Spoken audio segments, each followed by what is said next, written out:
So guys, simulan na natin ang paggagawa ng chowpan. Una, maglalagay tayo ng bawang. Haluin ng mabuti.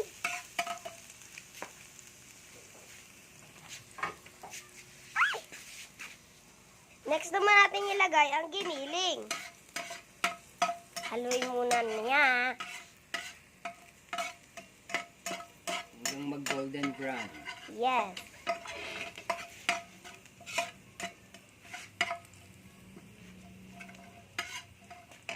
Bakasan natin ng konti.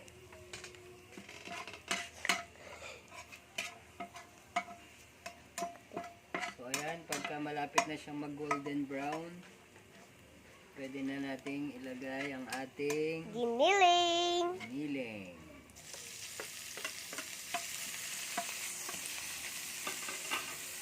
Guys, dahil wala nga kaming pambili, dahil wala nga kaming pera, ito ay chicken to. So, tinadtad ko lang ng maliliit para magmukha siyang giniling. Yes. Pwede naman guys. Gigisa lang natin yan. So, pag nagisa na siya ng gusto guys,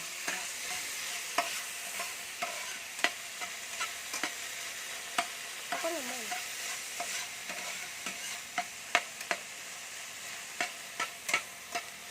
Hindi ba tatasik yan? So, ako na pala guys magluluto. Pwede nyo siyang gawin sa bahay nyo guys kung nagki-crave kayo. Next naman natin ilalagay ang right. kanin. Ayan na siya guys.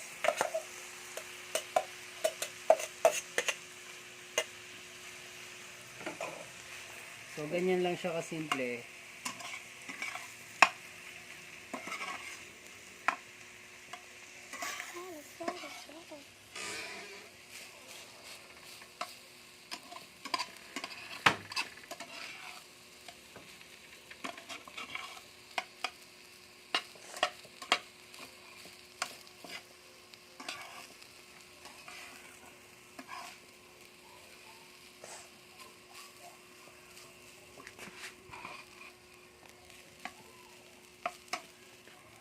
Medyo konti ang mantika, so dagdagan natin.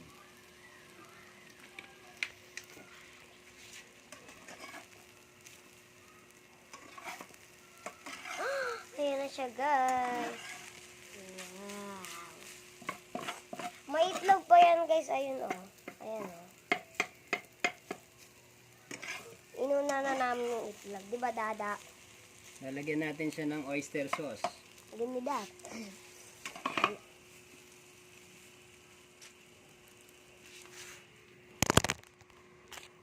Sorry guys.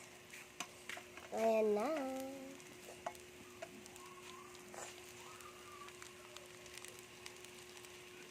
Hindi ba sobrang tamis na?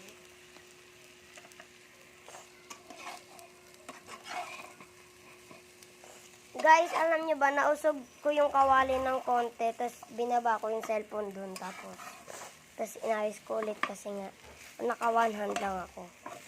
Eh, mabigat pala yung kanin, so, pero ayan na siya guys.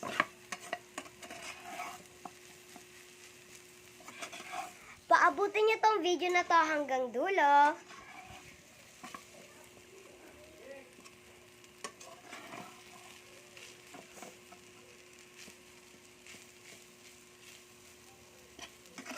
Pag nahalo na ng gusto, ilalagay na natin ang ating egg.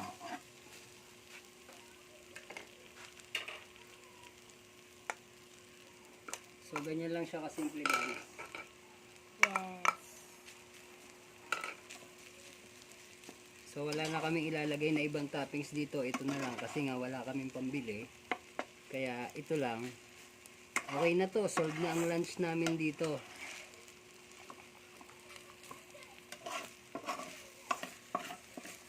Sana guys, yung mga susunod naming lulutuin, i-follow nyo rin. Thank you! Bye-bye!